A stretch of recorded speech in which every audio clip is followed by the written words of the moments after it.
ఏమంటే పాటించినప్పుడు తలకెక్కించుకోనప్పుడు ఏం ప్రయోజనం? విషయాలు తెలిస్తే సరిపోదు కదండి.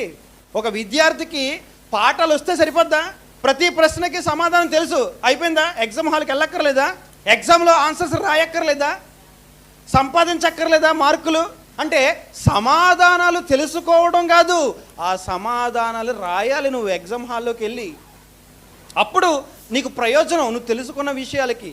కానీ ఇవాళ ఏమైపోతుందంటే మనిషి, క్రైస్తవులు కానివ్వండి, క్రైస్తవేతరులు కానివ్వండి, అందరూ మాట్లాడతారు, ఏమండి ఈ జీవితం శాశ్వతం కాదండి, ఏం పట్టుకుని వచ్చామండి, చచ్చిపోయిన వాళ్ళ గురించి ఆడేం పట్టుకెళ్ళాడండి, ఈడేం పట్టుకెళ్ళాడని అంట. మరి నువ్వేం పట్టుకెళ్తావు?